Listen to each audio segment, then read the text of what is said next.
Good morning and welcome back to another video. Now this is a little bit of a different video, and those of you that have been following the channel for a long time will know that I started off this channel by doing camera trapping. Okay, good evening. I'm about to go and take the camera trap out. I've checked the weather forecast. The weather forecast is looking good for this evening, so I thought it would be a really good idea. And it is something that I absolutely adore, but probably don't do anywhere near enough for the channel. Now I have camera traps set out all through the year, and my main target focus, my main target species are badgers.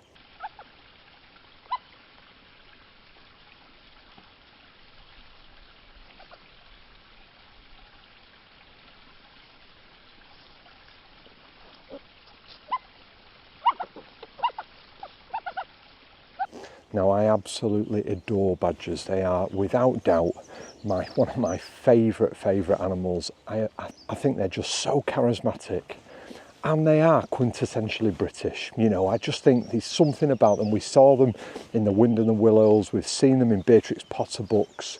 They are an iconic British species, and I love them.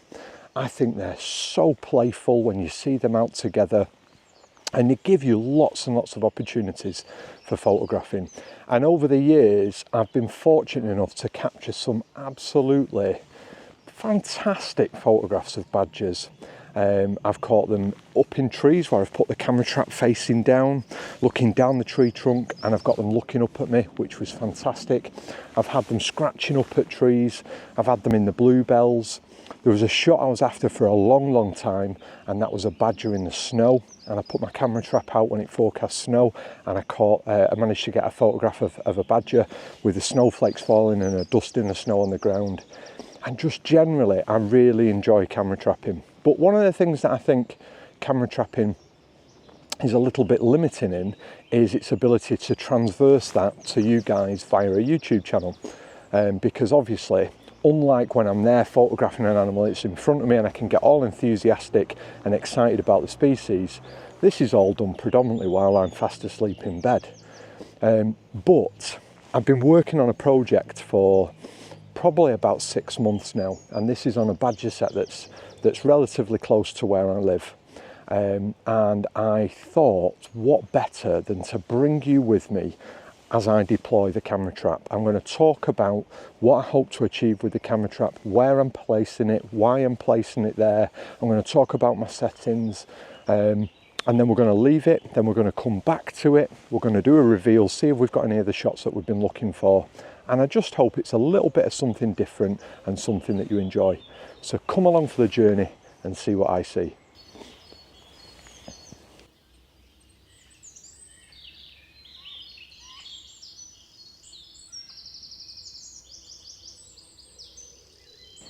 So the area that I'm in, you can see behind me here, I've got some meadow.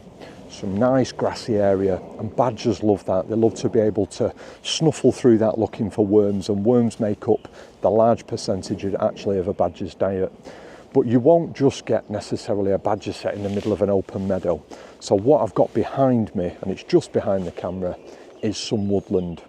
And that woodland gives the cover for the badger, and it also, the roots of the trees in the woodland often break up the soil and make it easy for them to burrow into. Because as you know, badgers live underground in sets, and the set that I've got here is extensive. It really is. We've got the main set, which is under a huge big tree, and then we've got several outlier sets. And the idea of the outlier sets would be that if they were out foraging and they came across something that was danger, they could bolt to one of these outlier sets, and they could hold up in there overnight or through the day until it was safe to come back out and then make their way to the main set. So this is an ideal habitat for badgers. We've also got water, and you'll often find that that's an essential element. So I've got a stream that runs just through the bottom, so they've got access to fresh water. So perfect prime conditions for badgers. Now I know that they're here. As I said to you, I've been doing this project now for about 6 months. And what's absolutely fantastic is these badgers are now coming out in the daytime. And I've got them coming out early evening while it's still light, and it's giving me some fantastic opportunities to photograph them. So I'm going to do a separate video on that, with me doing daytime photography of badgers in a separate video. But alongside that, whilst I'm photographing them, I want my camera traps out, because although these badgers are coming out in early evening, they're mainly active during the night time. And that gives me some really, really fantastic opportunities to capture some photographs. Now, I don't know whether you can see this, but this is the main set. And what we've got here, in amongst the trees at the bottom, are lots and lots of holes, some visible as they go into the main set. Now, obviously I've zoomed in there. This is as close as I will get to that main set. I don't want to get any closer whatsoever. I don't want to worry these badgers in the slightest. They've been coming out in daylight. I'm really privileged to get that. So I don't want to get any closer at all and jeopardise that and push them to working only at night time. Now I'm going to show you what it is that I'm looking for. Okay, what you can see here, if I just bring my finger up, and you can see it running all the way off down into the set, and that is a natural highway for the wildlife. So the badgers are using this all the time to manoeuvre from the badger set up to the area behind me. Now the area behind me is the latrine. Now, badgers are really, really clean animals, and they won't defecate, they won't poo in and around their set. So they have latrines, which are set points within the vicinity, within the territory of that badger that they will go to.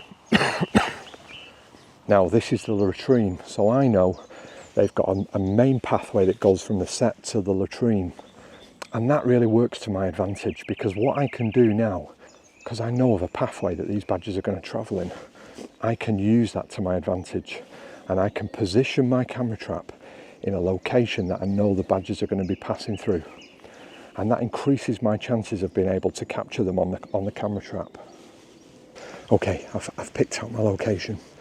I've got a really good, well-worn path. I've got some really nice trees that are curving down over the path, which create a nice frame within a frame.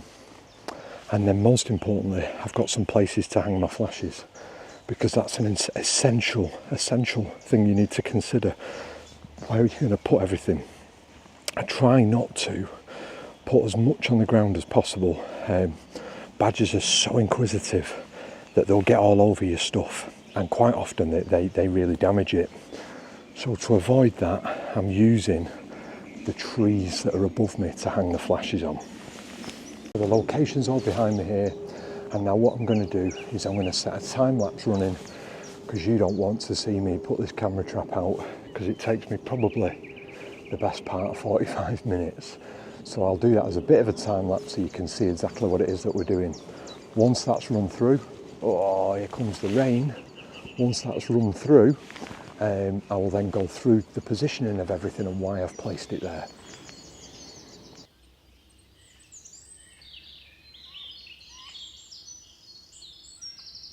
Okay, So we're all set up. I'm just going to talk you through the setup. So down here, right way down here, you can see I've got the camera, and the camera is pointing at this natural arch on a wildlife highway, so I'm happy with that. Then just to the side here, we've got our cam traction sensor. Now I've got that on quite a narrow type setting, and its beam is going horizontal to the path of where the animals will be coming. Now that's really important, because if I was pointing it down the hill, it would start taking photographs way before the plane of focus that I've set it for.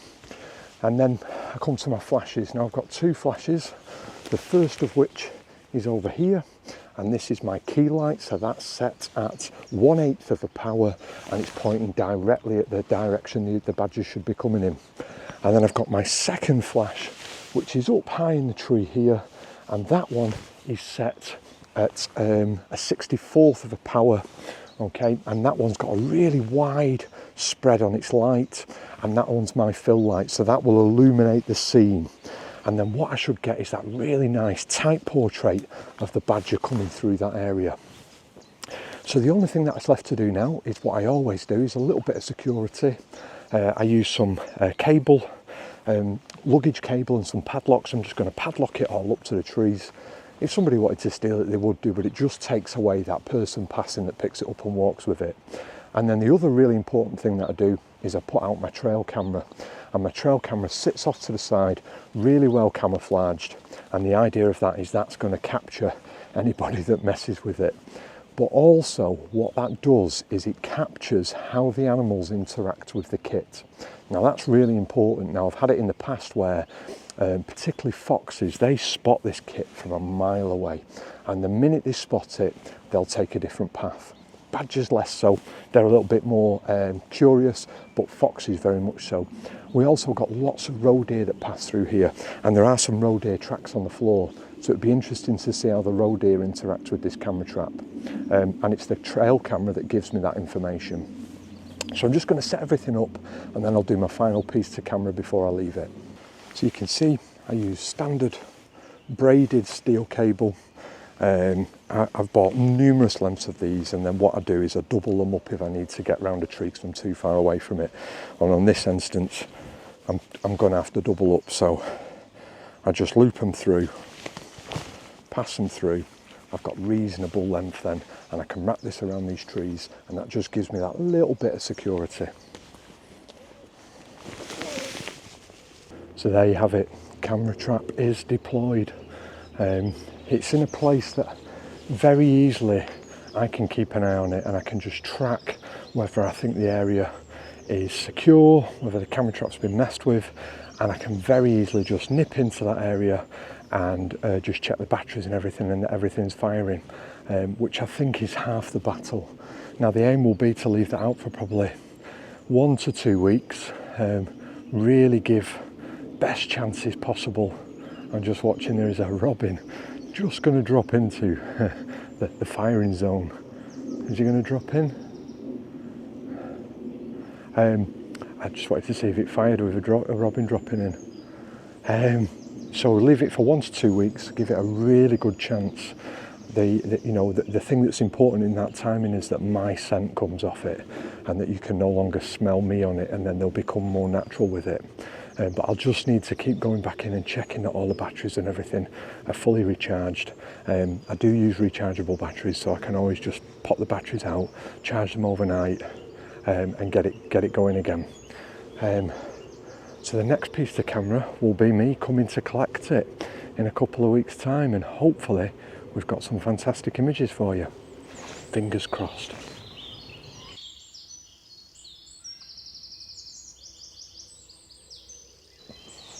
So today is the day. It's been 2 weeks since I put out the camera trap. I'm stood about 15 metres away from it. I can see it all set up, and today's the day I'm going to go in, I'm going to check it, and I'm going to see if it's achieved what we wanted it to achieve. Now I know that the badgers have gone through there and they've triggered it, because there have been evenings when I've been sat watching the badgers, and the badgers have gone up to that area, they've gone through those trees, and I've seen the flashes fire. So I know badgers have gone through it. However, when you're camera trapping, there's so many variables that are out of your control. It's even when you know the subject's been there, there's no guarantees that you're going to be able to get the shot. I've been and checked on the camera trap, I would say probably 3 times a week, making sure that the flashes are firing, making sure the batteries are okay. On one occasion when I came back up, badgers are notoriously curious, so they'd messed with the camera trap housing and they'd actually moved it and it had twisted round. So I had to reposition that, and I put some sticks in, use those as stakes to try and station it and keep it in one location. And then of course there's your settings. I've got that camera set at 200th of a second. I've got it set at f8, ISO 400, and then I'm using the flashes to create the light. There have been times when the badgers have come in during daylight, so it'd be interesting to see what the shots will look like there. There should be a little bit of ambient light caught within it. The flashes will still be required though, because it's a heavy canopy in that area. The focal length I've shot at is 50mm, so I've used a 50mm lens on a Nikon D5600, and it's a really good focal length to use, so it gives you not quite a wide angle shot, and you've got to remember it's on a crop sensor with the D5600, so it's not true 50mm. You've got that crop factor to take into account as well, but it should frame the location that I've gone for these shots really quite well. So I'm going to go in, you're going to come with me, I'm going to check the trap out, I'm going to resist that temptation to open it straight away. I'll pack everything away and then we'll open the box up and we'll see if we've caught anything. Fingers crossed, we've got some shots of the badgers, and you never know what surprises you're going to get. It's been out for 2 weeks, there'll have been so many animals coming through this location, you just never know what you're going to capture on it. So come along and see what I see. So we're at the camera trap location, and the first thing I do whenever I come back in to check on it is I wave my hand in front of the sensor, and hopefully everything's going to fire.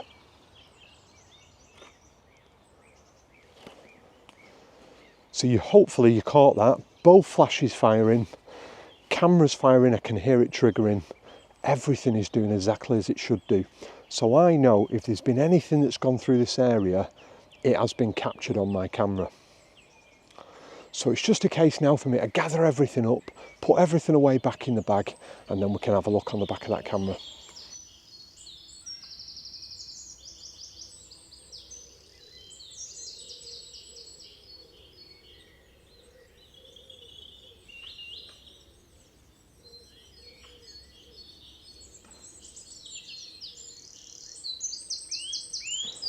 So that's it, everything's packed away. It doesn't take anywhere near the amount of time that it does to put everything out. So the moment of truth. Oh, got a beautiful little moth that was in there then. So we're going to open it up and see what we've got.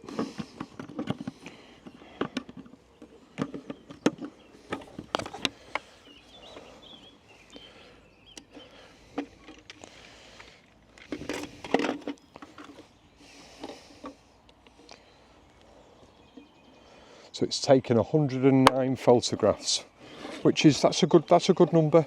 You don't, if I'd have come back and it had been thousands, I'd have been worried, because sometimes changing light through mottled light through the tree canopy can trigger the sensor. So you don't want to come back and see absolutely loads. We've got a grey squirrel. Quite a nice photograph of a grey squirrel, but a grey squirrel. Oh, the leaves are moving, which are triggering it, which is a little bit of a shame. Got a mouse. Oh, that's quite a nice picture of a mouse, that. Yeah, we got a nice little picture of a mouse, which is kind of cute. Unfortunately, his head's just in shade. That's unfortunate. Oh,